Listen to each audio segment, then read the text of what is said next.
The genesis of this sort of unique collaborative project actually started as a challenge in my course, The Physiology for Public Health, that the master's students elect to take and are required to take depending on which division they're in.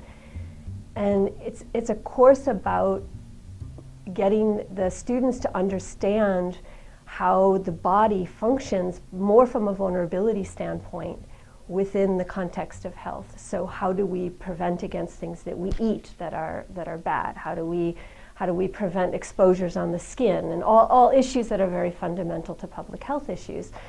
And it's easy for students to learn theory and learn these concepts in terms of the physiology side, the science side, but it's more difficult for them to start to say, okay, here are the risks involved, say blood pressure for cardiovascular disease, but then take that and say, well, how do we get the public to change those risks? So it's the extension of taking the science and what we know about the body to actually saying, okay, how do you then how do you bring the public into this dialogue? How do you get the public to change and bring down that risk factor?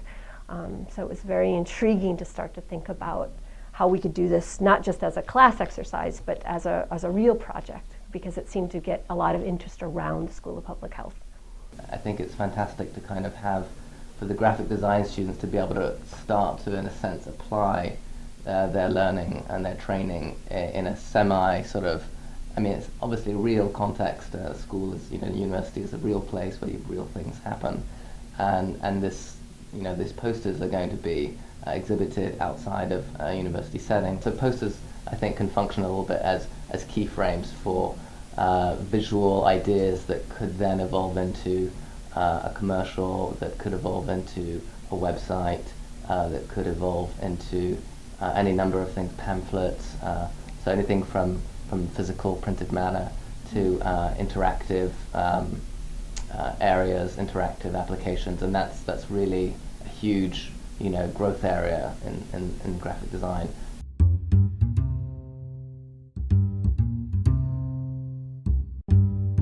This project was very interesting because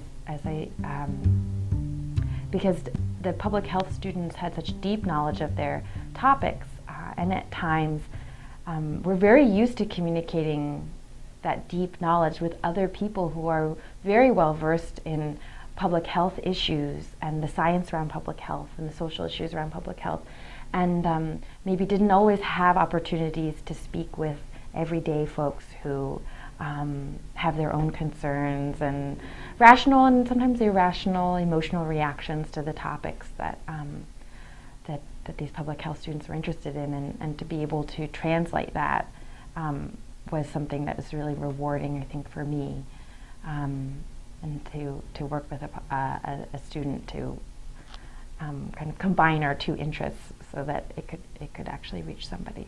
The difference in expression that I can throw these numbers out and I can talk about vaccines for hours, and she can put it to paper, and it was wonderful the way she was able to do that. It was like she was translating into a different language, and what she was working on were these lighter colors. We did have a black background initially for our poster with white figures, and she changed the tones, and I think it's even eerier being a white, the tan on the white. And then the coloration of the two children in the group is actually measles rash. She highlighted it a little extra to make it match the color tones of the poster, but that's a close-up visualization of measles rash. So. But it does look incredibly like flames or some other very looming, scary concept.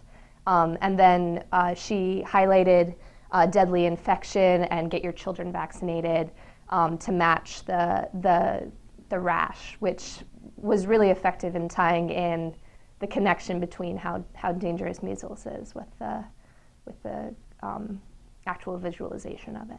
I think it was a really great experience to participate in this program this year. It was the first year that the public health students and the graphic design students have collaborated, and I think it was very successful. And I think for me, this project helped me to think about real-world applications of my work that sometimes is easy to forget about in a school context, where you're making things for that are all theoretical, you know, a theoretical audience. So that was really, I think, very helpful for my own work.